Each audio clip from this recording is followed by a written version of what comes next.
eta bueno, ja gero, testu hori idazten hasi, eta ja ez hori bakarrik, baizik eta ja denborarekin, ez, beti zure etxean den, zure anai txikia, baino inkluso zaharrago, oza, gazteago zela, beraz aita zela gazteena, ez? Eta hor zeon denboraren ekuazio nabazu surrealista bat, bezala, ez?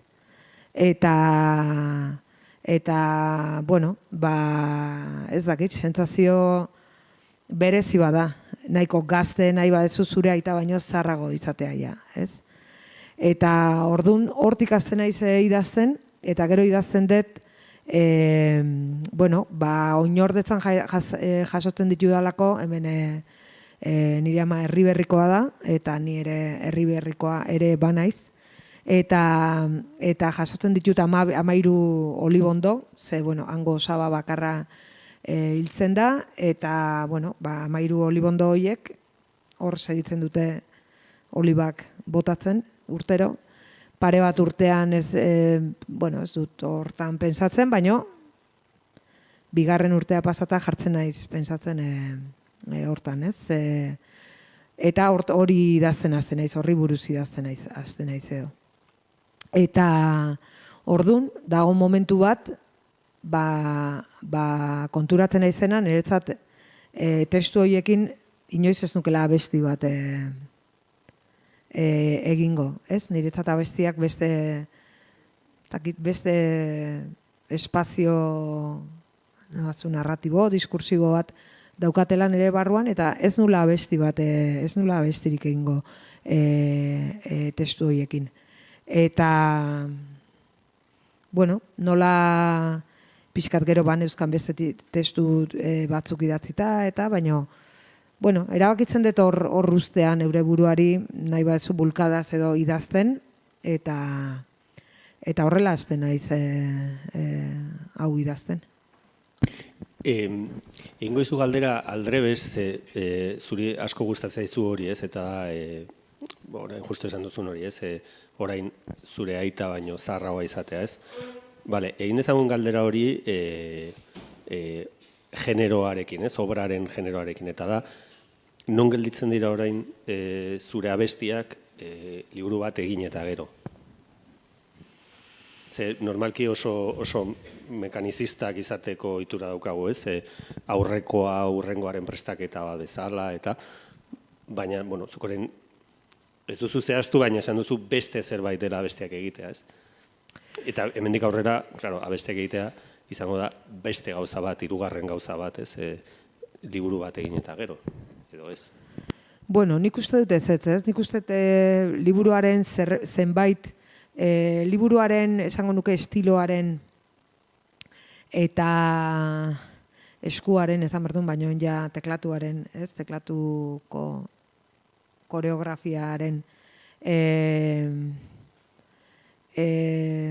astapenak badaudela, adibidez, seguru asko epilogoa bezalako abesti baten. Beraz, ikusten dut horrelako kontinuum bat bezala, ez?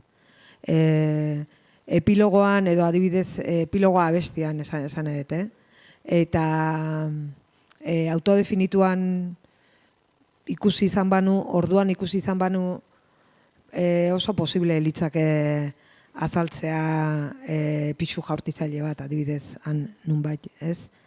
Eta orduan esango nuke hor hasten dela, orduan hor badat horrela ja idazkera bat. Beraz,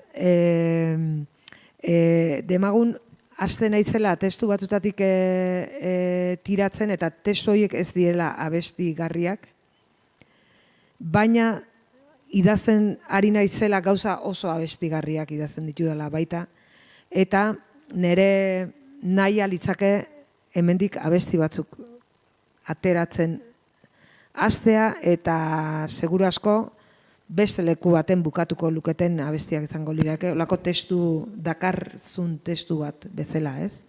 Edo. Bueno, azkenean pilo bat aldatzela, osea, esan nahi, dena aldatzen da, baina ez da aldatzen, ez? Ez da. Zeak lehengo egunean irakurtzen nuen Bolainoren zita bat, eta da mundua 200 metroan behin erabat aldatzen da, ez? Osea, baldimazoaz, ez? Adibidez, oinez edo, gehiago kotxez edo, ez? Orduan, bueno, aldatzen da, baino, bueno, nik uste erreparatzen diezun gauzei eta ikuspuntua hor da hola beti. Beraz, horrela ikusiko nuke, ez dut pentsatu, baino uste bana hola tono baten eta estilo baten, Otamendik soziopoetika deitu zion zea baten horrek pizten hau, ez? Intimoaren, sozialaren, politikoaren zea horrek. Orduan, pentsatzen dut hor, bai, nahiko naturalki eta eroso sentitzen naiz. Pasako gara, liburuaren hegaletik azalera, bueno, liburuaren azalean koiote bat dago, eta ezakit den tren bat edo metro bat, baina gero liburuko garraioa da kotxea, ez? Osea, zer da azala edo zergatik da azal hori? Bueno, azala da aukeraketa bat, beste aukeraketa batzuk utzi, eta azala da Mikel Uribe Etxeberria Azkoitin bizi den azpeitiar baten horrelako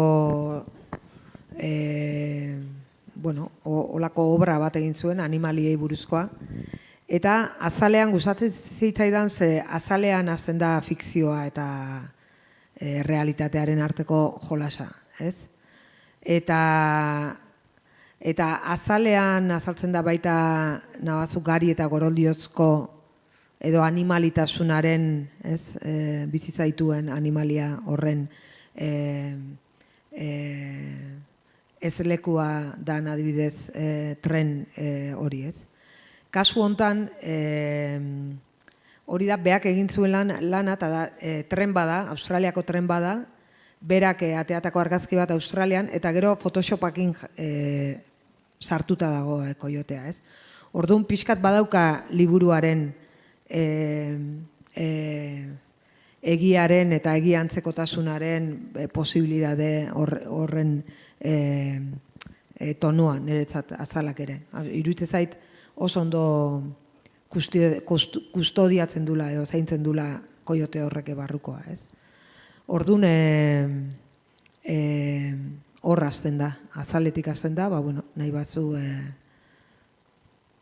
itzengo dugu igual, edo bueno, narrazio posible hori, beste hainbatetan. Horruntza joan nahi nuen, ez? Eta da, ni liburu irakurtzen egin zen, baina uste dut ez nuela oraindik topatua letra etzanarekin autoerretratua hitza jartzen duzun momentua. Eta uste dut, Arrantxa Iturbe Nekane Peñagarikanok egin zizuten elkarrizketan aipatzen zenuela autoerretratuarena. Eta niri oso baliabide inteligente iruditu zitzen, gaur egun letretan dauden fratrizidioetako batzuk autoerretratuarekin esan nahi denari buruzkoa direlako, baina beste hitz batzuekin, ez? Autofikzioa, niaren literatura, gauza horiek, ez? Eta orduan esan nuen, bueno, hemen dago berez eta hasieratik zegoen anari poeta, guztiok izendatzen ditugun gauza horiei beste izen bat jartzen diena, eta orduan, jazta, bere egiten du izen berri horrekin, berak egin nahi zuena, eta pixkat, uzna zazue pakean, gero autoerretratu bat da, historia osatua dagoelako, kotxe bat, auto bat, gidatzean, burura datorkizun kontuekin, ez? Ere, ez? Nik uste eta hasieran dago... Bueno, oinezkoa ere badago, baina... Bai, oinezkoak uste gehiago sartzen zaiola kanpokoa, ez? Uste oinezkoak egiten duen bidea eta egiten duen bidearen edo momentu vital horren analizia bestera batekoa dela, ez? Baina bai kotxekoak egiten du, eta hor momentu hortan esaten du, ez? Autorretratoaren, osea, retrovisorean erabiltzen dula. Bai, niretzat aipatu izan dut, ez, aurkezpenetan, niretzat hau selfie badala, baino da selfie bat nun zu argitzaletan bezala zaude, ez da. Zu zea itzal bat, eta itzal horrek barruan ditun gauza hoiek danakin, ez, norberak bereak, eta selfie bat azkenean garai bateko instante baten, ez, eta garai bateko leku konkretu baten, edo leku konkretu askotan, ez, hor Bolañok esatezun, hainbeste aldatzen diren leku konkretu horietan, da hainbeste gauzak gertatzen diren leku konkretu horietan, eta munduaren denboraren segundu hortan, ez, sarri nahindiak mendea eta segundua gurutzatzen diren lekua bezala aipatuzuna, ez? Orduan, hor da retrata hori, orduan zuk selfie bat egiten badezu, ze sartze zaizu horrez, sartze zaizu mundua, ez? Bere brutalidadearekin, bere edertasunarekin, bere nahi bazu injustiziekin, bere historiaren unearekin, atemporalidadearekin, hori dana, ez? Nik uste tola da hola hartuta. Nik uste adibidez animaliek eta animalien gan atemporalidadearen pixkate, denbora hori, ez badatorren da badoan denbora hori harrapatzen saiatzen naiz, eta aldiz jendea gure historian arratsalde baten edo nabazu gure historian kontestu historikoa deitzen zaion hortan zein da, ez? Harrapatuta edo deskribatuta edo. Kotxea dago eta daude bi paisaia, ez? Izenburutik, beretik, bintzat, nahita beriztuak, ez dut esango posizioan, baina bai hasiko garela igual liburuak egiten duen kontrako norabidean naiz eta goratu naizen ez, justo horri buruz ere baduzunez gogoeta bat bide berak ez, bide bera dela bi norabidetara, ez joateko eta etortzeko, hasiko gara gariarekin, eta Herriberriko beste artista bat aipatuz, eta da, liburu aurkezten hasi zinenean eta garia, ez? Niri burura etorri zitzaidan Aníbal Estreiniren dendena nahi dugu itzuli zuenean Fernando Reik erabili zituen liburuari buruzko aurkezpenak Euskal Herri horiaren aldarrikapen bat egiteko, ez? Eta liburu honetan Euskal Herri horia segun liburua ze norabidean irakurtzen duzun, baina liburuaren zentroa da, ez?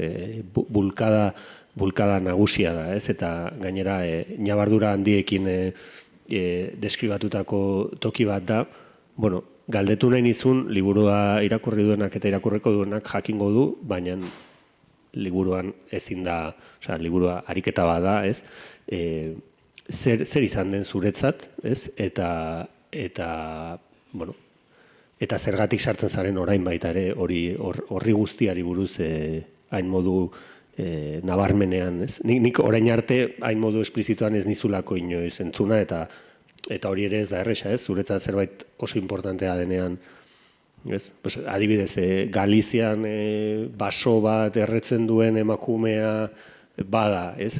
Anariren unibertsoaren parte, niretzako liburu honetar arte hori ezen, edo bintzat ez nuen kontzientzia hori igual bazegoen eta nik ez nuen ikusia, ez? Zer izan da zuretzat ariketa hori, ez? Euskal Herri hori liburu batera ekartzea, ez? Bai, ni hor pixkat lehenengo partea da eta lehenengo parteak sintetizatzen du Goroldia neu naiz Goroldioa, ez? Azkenean ni Goroldiotan bizi naiz eta Goroldiotakoekin eta ez? Eta niretzat badao bilatu nahi nun, kostatu zaidan, baina olako bilatu nahi nun olako kabaio de Troia bat, ez? Da zan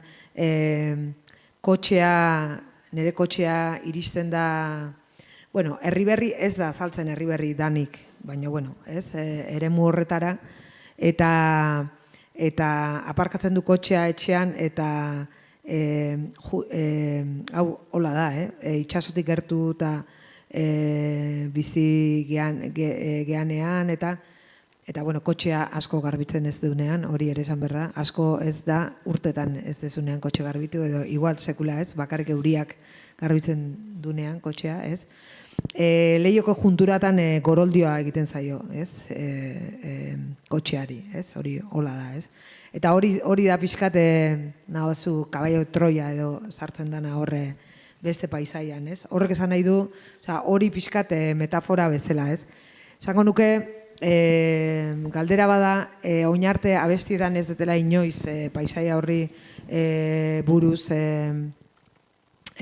abestu. Bueno, nik imaginatu ditut, baina, bueno, igual ez dago, adibidez, seguru asko ortzidentalaken paisaia hori zeru gorri horiek eta bideo hori eta zeru zea horiek eta igual hor dago, baina askoz gehiago itxasoa, aitzak nabazu. Eta, bueno, nik uste badala, esan bezala goroldioa ni banaiz da goroldiaren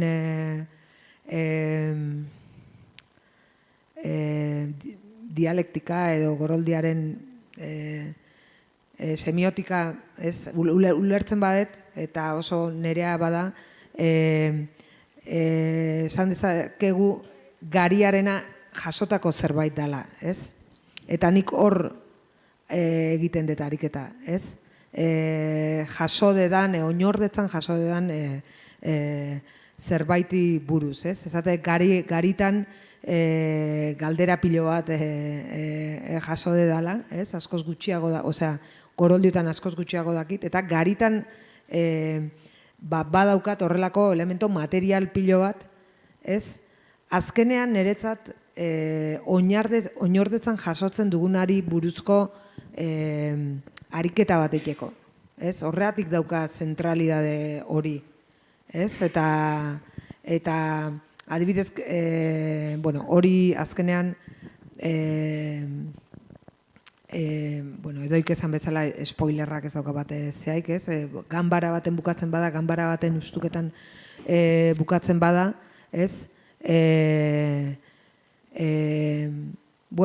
pixka da bestean ez dut jaso, ez dut jaso, eta hemen jaso dut gauza zea bat bezala, eta orduan da gauza hori, segurazko hori ulertzeari buruzko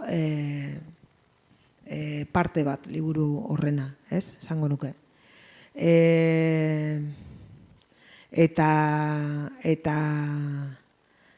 Paisaia hori niretzat oso lotua beti politikarekin, ez? Erriberri eta Erriberriko zeak beti bai gerra zibilarekin, bai hori dana datorkit, ez? Ematen dite paisaia horrek. Eta horreat ikartzen duztet pixua, baino, hor dago pixkate barrutik zer da niretzat, eta gero kanpotik baita, hori ez da reibindikazio bat, baizik eta gehiago, zuk aipatzen duzun paisaia hori horrena, gehiago da naturalizazio bat eta ez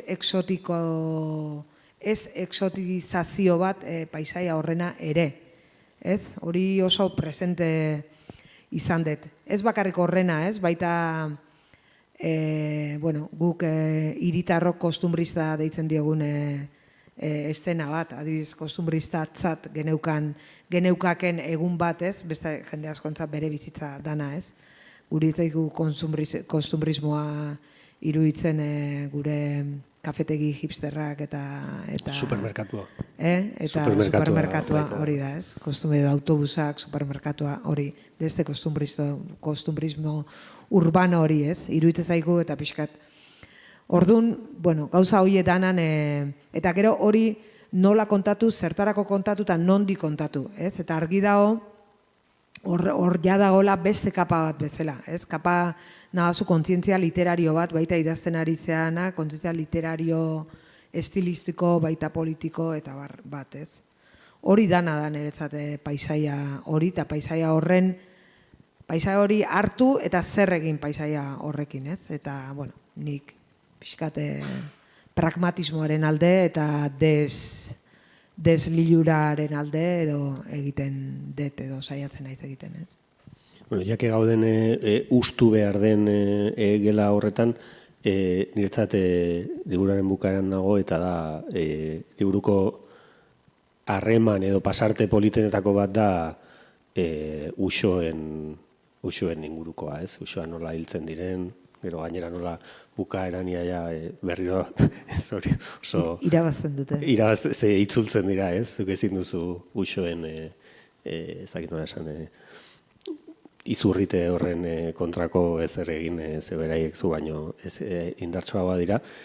Uxoekin dagoen harreman hori, niretzako bai izan dela berria, zuk animaliekin duzun harreman horretan, ezakiten sadikoa, pragmatikoa, bueno, ez uxoa hil behar dira, ez dute bentokirik, ez, badaude deskribapen batzu baita ere oso esplizitoak zer den, ez, arrautzak, fetoak, ez, badagor, ez dakite Anari Tetriko bat nik ezagutzen ez nuena, ez dakit lehen esaten zenuena. Hiperrealista da, hori ez da, ez dakit hiper ere, ez hipergabe realismo ala da, hemen ez dakit Iruñaraino iristen den, baino igual Iruñaraino ere iristen da, ez?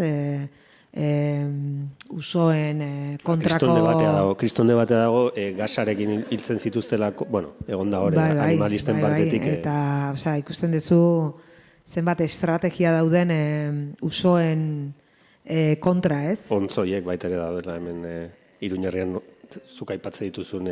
Beste kartzela... Ez ontzoiek... Ontzak, hori da. Ezakizenekin egin diren. Olako, bai, txorimaloaren, hori... Deustarako funtzionatzen ez dutenak. Hori, bai. Ez dira uste duna ezain tontoak uxoak, esan. Ez denera oitze da omen dira. Hori, aspalditi daukat obsesio bat txorimaloekin eta batzetako txorimaloekin. Askotan saiatu naiz horrekin zerbait sortzen oso potentea iruditzen zait, ez? Hemen evoluzionatu duain beste txorimaloak orain dela horrelako langile bat, ez? Holako seinale bat egiten dizun langile bat, ez? Esatezula, lehenengo egunean, ez? Hori danoi gertatzen zaigu, ez? Ze dauz, ze? Eta gerturatzea eta aluzinante da behakin bakarrik egotea, ez? Da, ez dakizu,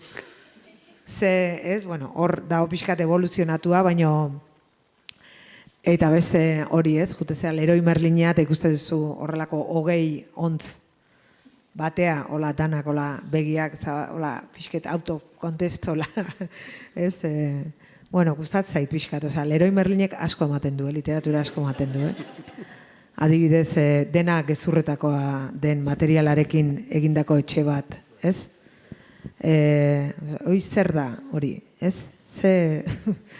Baina, bai, bada hor usoen, usoi gerra bat deklaratuta daude, eta zuk abandonatutako etxeak gurea bezalako, ez? Bakarrik noizean behin jutegean, etxe osoa zirinez beteta dago, eta ikustezu estrategia global, nabazu herri, eta gero personal bat usoen kontra, bai.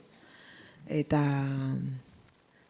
drama bada, herri berri behintzat drama bada, usoena, holako, oindala 2 urteko holako, holako aize erauntxi eta holako temporal baten emantzun frontoiko zea bat, uralita altxatuzun, oin uralita ezin da ikutu, orduan uralita da, ez, Eta kontua da hor daude ez dakitela zerreme, zulo bat dago, beraz frontoi osoa, usoz beteta dago, beraz kriston drama dago. Horrek emango luke liburu bateako. Ezin da pelotan jokatu, jolastu, osea, prezintatuta dago usoek okupatu dutelako frontoia. Osea, hortik hasi eta bai, benetan da kuriosoa da. Eta, bueno, niretzat hori da, ez, horrekin, bai, ez dakit, hori da horko egunerokoa, ez? Ez dira autobusak edo ez dakit zer, baizik eta hori. Bueno, hori da liburuaren bukaeran dagoena, eta gero dago Euskal Herri Berdea, ez lehen aipatu duzuna, berez datorkizuna, eta galderarik egin behar ez diozuna, baina aldi berean, klaro, literatura egin baduzu, justo egin behar dituzu galderak, ez galderak egiten ez diren tokietan, ez? Bilakatu behar duzu material literariotzat jotzen ez den hori, ez? Bai, ez, lehen, esan duzunean honek igual, osea, kontrakoa, ez dela orain arteko abestiak izan direnik entrenamendua liburu bat egiteko, baizik eta liburu hau igual izan dela entrenamendua beste toki batzuetara joateko mendik aurrera. Bueno, niretzat irakurle gisa oso rekonfortante izan da hori, ez? Aldi berean izatea ezagutzen duzun ahots bat orain arte egon ez den tokietan, ez? Bai, nik, bueno, banituen hemen gaia, baina honezkero ja atera dira, ez? Eta, bueno, bata, zuk hori bai, abestitan asko egin duzuna izan da, albistetan agertzen diren materialak eta beste modu batera pentsatu, landu eta izendatzearena. Nik hasi bukatuko nuke, publikoaren galdera jaso aurretik, erabiltzen duzun baliabide narratibo bat egin zait oso deigarria eta oso ederra, eta esan nuke liburuak badaukala gutxitan gertatzen den bezala, naiz eta zura bestitan ere gertatzen den baliabide bat, eta da ematen dizula aukera, ez zaituela baitzen, ematen dizula aukera kritikoa izateko, zinikoa izan gabe ahotsarekin, ez? Eta hori oso nabarmena da, badago estena bat restop batean gertatzen dena, ez? Nik ez da izeratik imaginatu dut naiz, eta igual ez dagoen hor kokatua Zuastin adibidez, ez? Hor badagoela gasolin... Ez, berago da. Berago dago. Nik berago ikusten. Naiz da ez dan gertatu, berago ikusten dut. Vale. Hau izan da tema bat, liburuan editoreekin. Zein da, ez? Zein da baino hor errekak egiten duenean bera, hor nun. Osea, ez du existitzen, ez? Jendea Googleekin bila, ez? Hori da, ni berago kokatzen den, naiz da, inoiz ez dan gertatu. Bueno, kontatuko dugu, ze bestela ez dugu spoilerrik egingo eta ez dugu hitza beteko. Badago estena bat, narratzailea sartzen da self-service jatetxe batean, eta janari hartzen ari den bitartean, aurrerago bikote bat dago, ez, gizon bat eta emakume bat, narratzailea baino gazteagoa dena, zuzendu, eta gizona darama kamiseta horretan, oin marka bat dago, seguraski hilarrian eman zen lehenengo pausuena, ez? Bai, hori da. Lance Armstrongena, eta gizonak bikotekide gisa ikusten dena oso gaizki tratatzen du, eta kajara pasa behar direnean, ligatzen du, ez, edo, oso atsegina da, kobratzen dion emakumearekin, ez? Eta momentu batean, buelta ematen zaio kamerari, ez, eta bikotea da ikusten duena begirari den 50 urteko eta beltzez jantzitako emakume hori, ez, eta, gogoeta batzu daude emakume horri buruz uste dut hor dela, ez, errena dirudiela, baina ez dela, estenak jarraitzen du, eta baina niri oso amable iruditu zait joku hori, ez, eta da ez epaitzea bakarrik narratzaileak mundua, baizik eta munduak narratzailea, ez? Eta hori bada toki batean baino gehiagotan adibidez, paisaia eta errepideari buruz egiten diren gogoetetan ere agertzen den zerbait, ez? Bueno, nahi nuke horri buruz, baliabide horri buruz hitz egitea, ez? Ze azkenan baliabide horrek markatzen du baita ere asko bestela narratzailea bakarrik epaituko luken kontakizun hori, ez? Bai, epaitu baino deskribatu, esango nuke kasu hortan, konkretu hortan, eta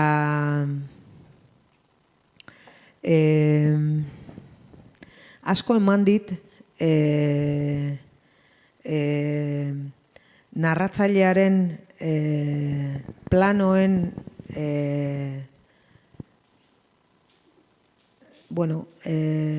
aukeraketak, ez dakit aukeraketan hitza, narratzaileen planoen lekuak edo. Orduan,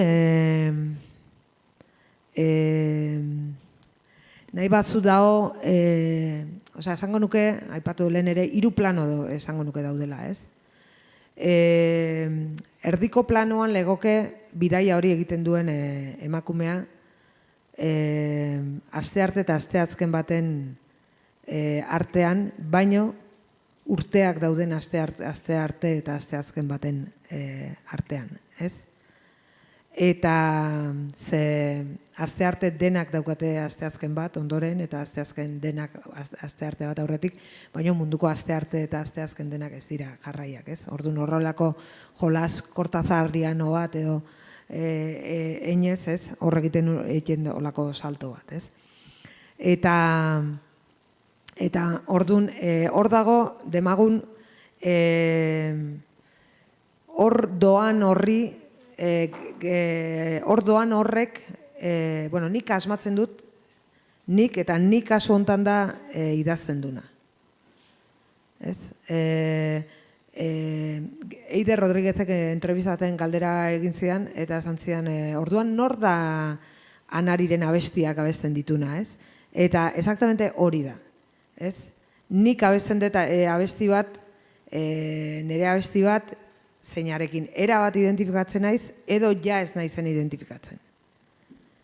Bai, beste batzukin ez naiz identifikatzen, ezin abestura iritsi arte, edo abesten dut lehenengo diskoko gure mundua, eta niretza da beste baten abesti bat bezala, edo beste bati buruz bezala, ez? Orduan, uste horrek ondo esplikatzen dula, nola hor esplikatzen dedan, ni naizen pertsonaia baten bidaia bat, nik inoiz ez den bidaia hori, horrela, zait hori horrela gertatu. Eta gero, baino, bidaia egiten pertsonaia horrek, adibidez, pentsatzen ditu gauza batzuk, nik pentsatzen ditu danak, ez? Orduan hor badago salto bat, hola, ez? Eta, ni, nao hortik danetik kanpoa. Zuk esatezun eszena, pixka dago, hor dago sekzio baten bezala, ez? Eta da, ustet, alde batetik teknika narratibo bezala, geho nabazu, esplikatuko izut, hortan ere zematen deden, baino hori da, ez? Poliedroaren, ikuspuntuaren pixkat bila bezala, ez? Nahi pilo bat interesatzea eta gehiena eta niretzat aurkikuntzaik handirena da, liburu bat idazten hasi eta zer idatziko dunde, zer ez duen idatziko momentu hortan erabakitzen nahi dela esaten nahi dan narratzaile hori da. Hori da niretzat benetan aurkikuntza eta niretzat zuk esatezun distantzia hori benetan ematen didana. Ez? Kontatzen dut hau hola, eta gaina hor jartzen dut hola kontatzen dut, momentu baten esaten dut. Etxera iritsi eta neuzkan liburu pila bat kajatan, liburu eta diskoak kajatan, ez? Sartuak eta ondoan, ez? Demagun Ikeako estanteria baten liburu horiek jartzeko montatu gabeko estanteria bat kartoizko kaja baten baita, ez? Esaten du, nire prokastinazio vitalaren olako adibide bat bezala, ez? Eta esatet, liburu horiek zetozen etxe aldatze batetik adibidez, eta esatet, utz dezagun hitz elkartu hortan 8 nobeletarako emango lukeen materiala, ez? Orduan ja, horra izea oso esplizituki, ez implizituki, esplizituki esaten ze erabakitzen duzu kontatzea eta ze ez, eta pixka jolas hori, ez? Orduan, alde batetik hori da nahi gehien eman didana zea, ez? Distantzia hori, nabazu ironi hori, norbere buruarekiko ere. Eta gero, zuk aipatzen duzuna, lotuko nuke asko zinemarekin seguru asko, ez? Hori azkenean bada kameraren giro bat, ez? Horrelako, igual, bueno, niretzat oso sugerentea zana, ez?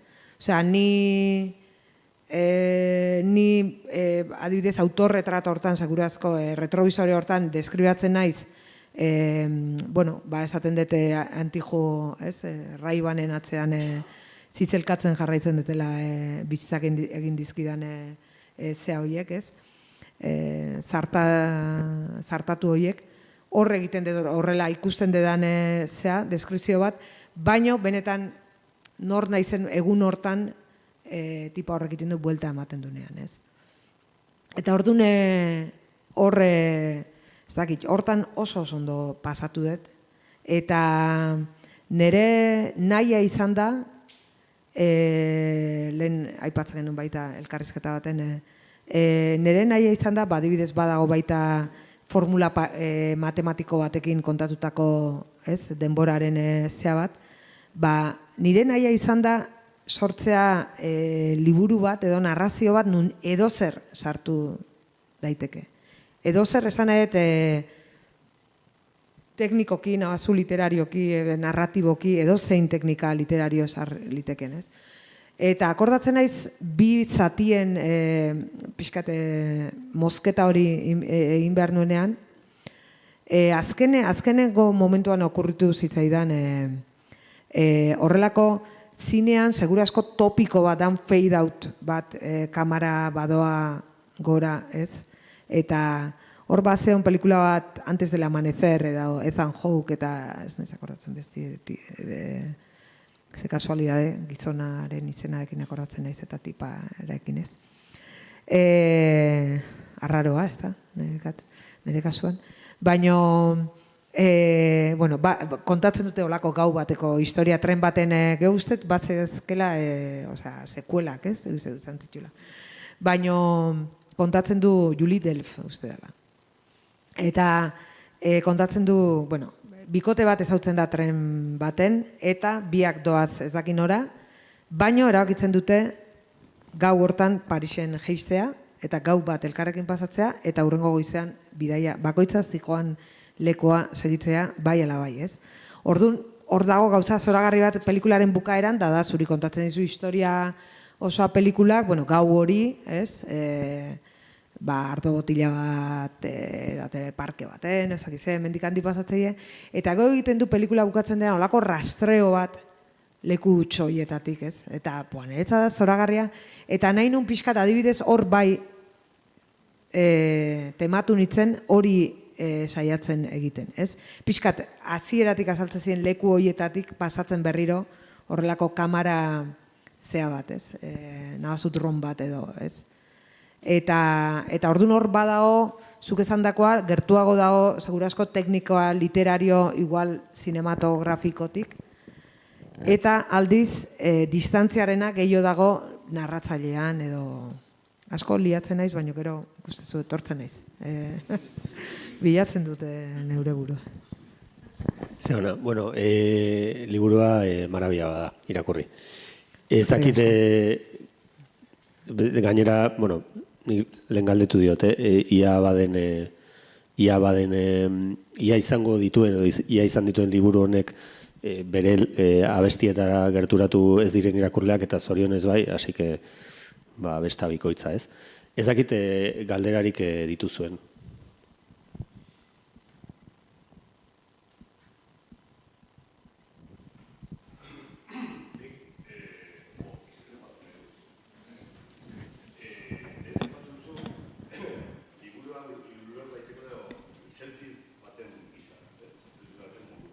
Nerekin diskrepatzuko zu baina, ez edoikin. Eskerrak.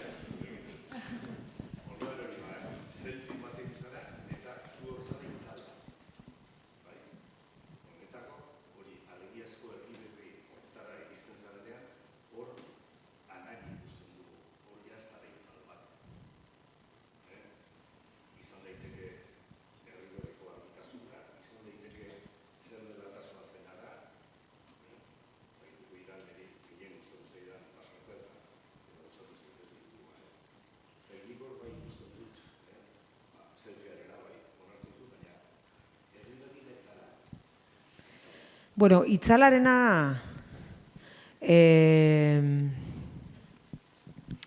gehiago da, ez daukalako izenik pertsonaiak, ez? Adibidez, izenik ez dauka, eta ez dezu ikusten kanpotik, berak esan duen kasu hortan, ez dezuku ikusten ez dago zea bat, eta aldiz badao barrutik, ez? Osa, itzal bat, eta esango nuke justu darama horrelako deskripzio oso ez dut uste intimoa danik, uste gehiago dala ni ez naiz bate esoterika, bakizuen ere jarraitzaileak oso kontrako naizela esoterismoaren eta baino nabazuk norbera dan konstelazio horren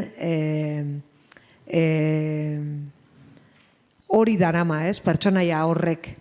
Baino ez dauka izenik, ez dauka, ez, orduan, zentzu hortan esaten nun, ez naizela ni azaltzen, hola, ez da neri buruzko liburu bat, ez? Baizik eta ni noa hor, eta ni betetan hau, nire gauzek betetzen naute, baino, naiz, bueno, hola gea, ez? Nik ustete persona bat ikusten dezunean, pentsatu zer daraman barruan, ez? Zenbat. Hor, liburu honek asko dauka baita zeatik, osea, kendutako nik uste lehen bazen, nik uste gero kenduta dagoela hori, baina base hon pixkate, bai, uste aukera egin nula, ez, horra azaltzea bi silo bola, azaltzen dira paisaian da silo bola horrek, hori kontinente bat bezala baita munduaren, ez, mundualdi denborarena. Eta horre, base hon baita beste parte bat, ez, bueno, nik ikusten dut olako plastiko bat bezala, eta iruditzen zait bele bat, eta gero bele batek egiten du olako baita dron batekin deskribatzen hau ni edo, eta horra saltzan. Jo, zaila da imaginatzen nola emakume horren barruan doazen, ez? Bakoitzak daramagun dana, ez? Barruan, ez? Eta orduan, zentzu hortan, esaten nun gehiago itzalarena. Ez dakit, bai, zure ustez horra azaltzen naiz edo hor argitzen naiz, ez dakit, igual lekuz kontestuz aldatzean gehiago da, hori gertatzen zait herri berrin, ez? Norbaitek ikusten bana, ze hostia, jeuan harik, hemen, ez? Adibidez, igual, izan laike horrek gehiago ikuste zehala beste paisaian, baino ez dakit horri erantzuten.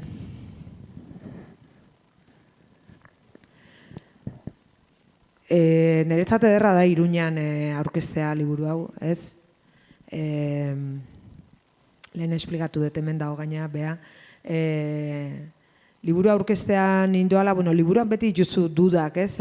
Esan dute, bueno, super EAE zentristak gea, Euskal Herria hitz egiterakoan, eta, bueno, irakurle Euskal literaturaren irakurle tipoa emakumezkoak askoz gehiago omen geanez, baldin bada emakume gipuzkoar edo bizkaitar zuri heterosexual eta burges bat, kritika hori iguala da, baino gizonak dira, ez gizon zuri EAE eta orduan, zentro hortatik idatzita, neukan lehen esan deten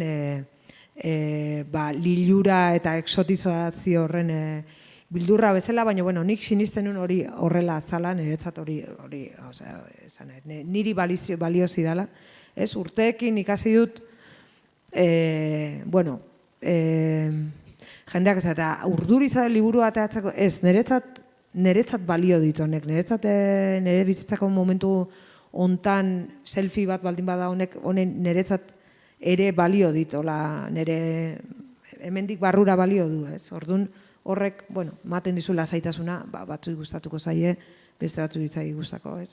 Ez die zer esango, hori abestiekin bezala gertatzen da, ez? Eta hori oin bai galdu naiz, igual. Baina, bueno, hori da, ez, niretzat ederra zala Iruñan aurkeztea hasieratik esan nizun, bueno, beste neska honek aipatu bezala, hemendik irakurrita, ez, zuk esan zuen bezala baita, bueno, hemengo liburua da, ez, esan nahi, hemengo liburua da, Euskal Herri osoan da hemengo liburu bat, ez, baino hemen horrek, hemen beste zea badauka, ez. Eta horre poza ematen dit, bai. Egia narratzaileari bai gertatzea zerbait, eta da bere intimidadea goroldioan dago, ez? Eta bere oinordetza garian dago. Orduan, horrek bai egiten duela sarritan gaurko mundua bidaltzen dizkizun seinale guztien kontrako mezu bat, ez? Eta da, bueno, badago historialari Siux bat esaten duena, Siuxentzat oso gogorra dela kolonizazioak ekarri dien denboraren ikuspegia, eta da pentsatzearena mundua bakarri dela gaur egun munduan bizirik gauden ona, ez? Eta beraientzako mundua dela egon zirenena, eta oso presente dauzkatela, baina baita ere ezagutzen ez ditugun egongo direnena, ez? Eta liburuan badago hori, eta bitxia da, ez? Gezurra bat dirudi ere, askoz kokatuago egotean narratzailea,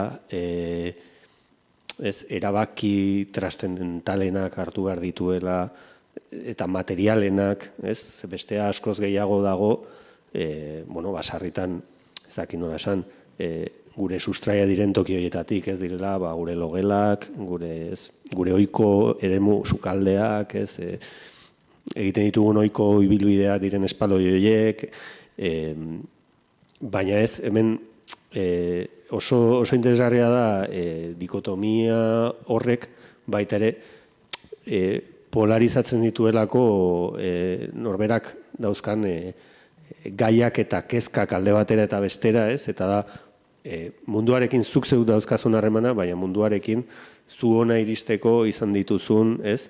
Eta, bueno, gero, batetik hori dago, Patxik aipatzen zuenarekin jarraitzeko, baina gero baitere da oso polita, eta, bueno, zure kantu gintzan horrek badauka presentzia handi bat, ez? Eta da, descendentziaren, edo descendentzia moduen gaia, descendentzian descendentzian gure ostean egongo direnak, ez? Eta esan dut horrek badaukala liburuan garapen bat, ez? Orain arte landutako, bueno, abestietan landutako gaiei lotua, ez? Bai, nik adibidez hor umeak izateari buruzkoa, izateari buruzero ari zea, ulertzet, amua abesten denean, ez, amua abestian beti izaten dut amuaren edo gaiaren ezkerretik denboran lehen aldia ezkerra baldin bada, ez, denboraren ezkerretik egindako abesti badala, ez, eta oin zordio dela eskubitik egindako abesti bat edo, eta hemen ez diot abesti bat egin, baina bai, bueno, egiten dut hori ere gai hori alden eta era naturalistanean kontatzen saiatu eta desdramatizatu enean, ez, bueno, hola bizi dedalako baita, eta bueno, bai, gai hori hola esplikatzea otu zitzaidan, hola ez dakit zer hori ere seguru asko nun baiten irakurri nun, eta, bueno, hor aipatzen dute gizakiok omen dakartzagu dakartzkigu, ez da? Dakartzkigu ez dakit zenbat esaten duen organo organoak edo gorputzeko atalak alferrikako organoak edo alferrikako gorputz atalak sobra evolutiboak edo deitzen zaiena, ez? Adibidez, koksiza edo dugun azkenengo ezur hori bada buztan embrionarioa zena, omen ditugu hemen gihar batzuk arboletara igotzeko zirenak, baino gu jaztitu nahi biltzen, baino holako nahi bada narrasean ekarri ditugunak zeatik, ez? Hirugarren betazala, eta bar. Orduan nik, aipatzen dut, beste bizio osoa karraiatu dut beste organo bat, ez? Alferrikakoa edo, alferrikako organo bat, eta izen da nire umetokiarena, ez? Ez du ezer egin, ez? Sortu, edo, demagun, ez? Orduan saiatzen naiz hori era, umeak, nire umeak ez ezagutzea erabaki nun egun horretan, nire gorputz atal hori bihurtu zena, eolako zerbait. Zuk ezagutu dituzu zureak bi. Zemat ezagutzeko idea dezu, klaro, pilo bat ezagutu ditzakezu. Ez da zemat euki behar dituzu hori intoimoge baino, egin berdezu zure seme-alabak ezagutzea, nik ez ditut ezagutuko, ja. Bai, ze gaia. Hobe, igual. Bai. Lantzen duzu parte hori, baina ez, baita ere, eta ari nintzen asko pentsatzen, amonak, ez, gogo eta horretan egiten duzula saga bat, ez, amonak, berramonak, ez. Bai, horrezatet katebegi antzua naizela, ez da. Bai. Galdera gehiago?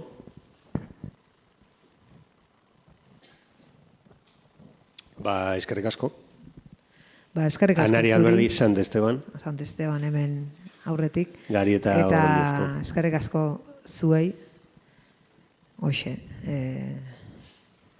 Iruña bezalako paseatzeko eta tragoak hartzeko leku eder baten atzaldeko zazpitan ona etortzeatik gure kontuak entzutea. Eskerrik asko benetan, da eskerrik asko Santas Paskoasi kantatzeraz gain kontatzera gonbidatzeagatik. Beti akordatzen dien nerekin eta eskerrik asko zuri. Edoi. Eta hoxe, ondo bizi, ondo zeu.